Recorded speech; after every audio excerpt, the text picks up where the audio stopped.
Selanjutnya kita akan menyimak fauna di Indonesia. Itu dikelompokkan menjadi 3, yaitu tipe Asiatik, tipe Peralihan, dan tipe Australik.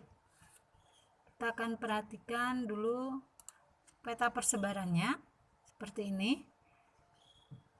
Nah, ini dibatasi oleh garis. Yang warna merah ini adalah garis Wallace, sedangkan yang biru warnanya ini garis Weber. Kelompok Asiatik itu ada di wilayah Indonesia bagian barat. Kemudian Peralihan ada di tengah antara garis Wallace dan garis Weber, sedangkan Australik itu ada di Indonesia bagian timur. Kalian juga bisa melihat di buku kalian di halaman 111. Di sana kalian bisa melihat persebaran hewan-hewan yang ada di Indonesia. Di sini disebut Asiatik karena memang tidak berbeda jauh hewan-hewan di sini dengan yang ada di benua Asia. Sedangkan di sini disebut Australik karena tidak berbeda jauh hewan-hewan yang ada di sini dengan yang ada di benua Australia. Sedangkan di benua Peralihan, di bagian Peralihan ini hewannya agak unik, tidak ada ditemukan di daerah-daerah lain. Dia adalah peralihan antara Asiatik dan Australik. Nah, dengan mengenal berbagai macam flora dan fauna yang ada di Indonesia, tentu saja akan membuat kita semakin bangga memiliki Indonesia yang begitu kaya akan flora dan fauna. Bagaimana sikap kita dengan kekayaan alam, potensi alam yang kita miliki? Sudah seharusnya kita menjaga, ya, memanfaatkannya dengan penuh tanggung jawab, memeliharanya. Jangan menunjukkan perilaku yang merusak, perilaku yang tidak sesuai dengan nilai-nilai Pancasila. Karena ini akan merugikan bangsa kita sendiri, ya.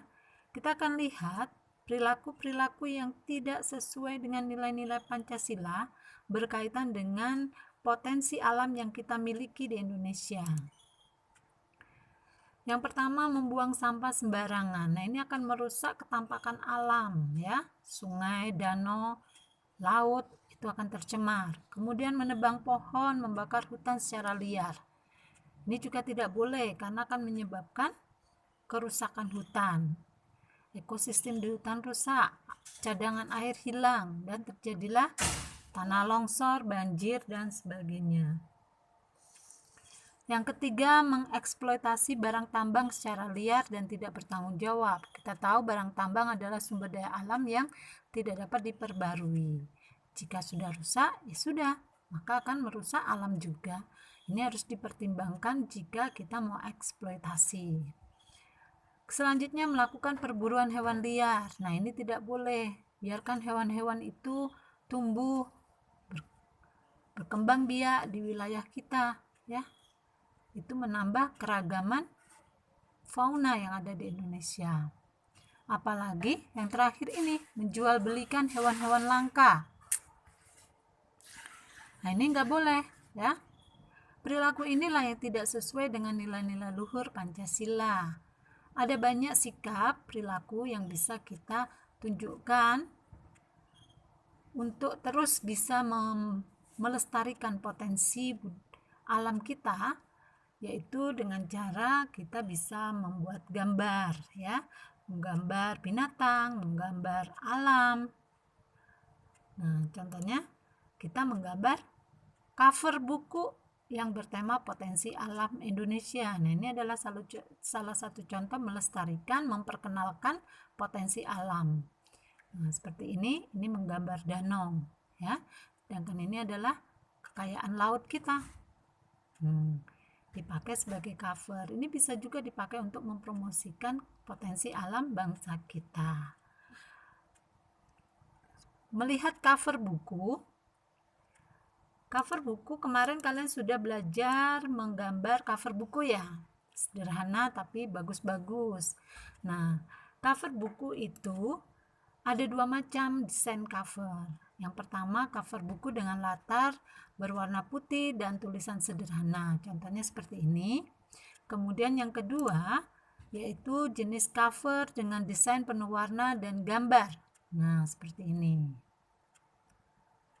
Oke.